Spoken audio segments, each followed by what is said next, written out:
নমস্কার বন্ধুরা, ঝুমার সাধারণ ঘরোয়া রান্নাঘরে আপনাদের সকলকে জানাই স্বাগতম।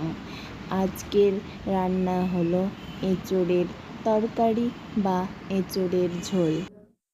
এঁচোড়গুলো এবং আলুগুলোকে কেটে নিয়ে সেগুলোকে ভালো করে ধুয়ে জল দিয়ে ভালো করে প্রেসার কুকারে সিদ্ধ করে এরপর কাঁচা লঙ্কা কুচি, পেঁয়াজ কুচি, টমেটো কুচি নিলাম, আদা এবং রসুনকে ভালো করে বেটে নিলাম। এরপর হলুদ গুঁড়া 1 চামচ, জিরা গুঁড়া 1 চামচ, লঙ্কা গুঁড়ো 1 চামচ নিয়ে নিলাম। এরপর কড়াইতে তেল গরম হয়ে গেলে 5 ফোড়ন, তেজপাতা, কাঁচা লঙ্কা দিয়ে দিলাম। দিয়ে সেগুলোকে ভালো করে ভাজতে থাকলাম। এগুলো ভাজা হয়ে গেলে আদা, পেঁয়াজ, রসুন ভালো করে ভেজে নিলাম এবং যে মশলাগুলো রেখেছিলাম ওটাতে দেওয়ার জন্য সেই মশলাগুলো সব দিয়ে দিই। সমস্ত মশলা দিয়ে দেওয়ার পর খুন্তি দিয়ে ভালো করে নেড়ে চেড়ে মশলাটা কষিয়ে নিলাম অল্প জল দিয়ে।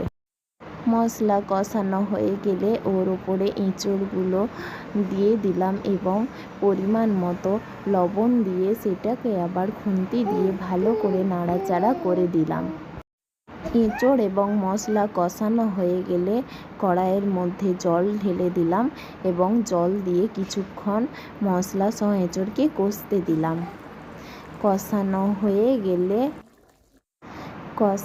হয়ে গেলে ভালো করে নেড়ে চেড়ে দেখলাম সেদ্ধ হয়ে গেছে কিনা। এরপর অল্প একটু গরম মশলা দিয়ে দিলাম। গরম মশলা দিয়ে দেওয়ার পরে কড়া থেকে নামিয়ে নিলাম এবং তৈরি হয়ে গেল এঁচোড়ের তরকারি বা এঁচোড়ের ঝোল। এরপর বাটিতে দিয়ে পরিবেশন করুন গরম গরম এঁচোড়ের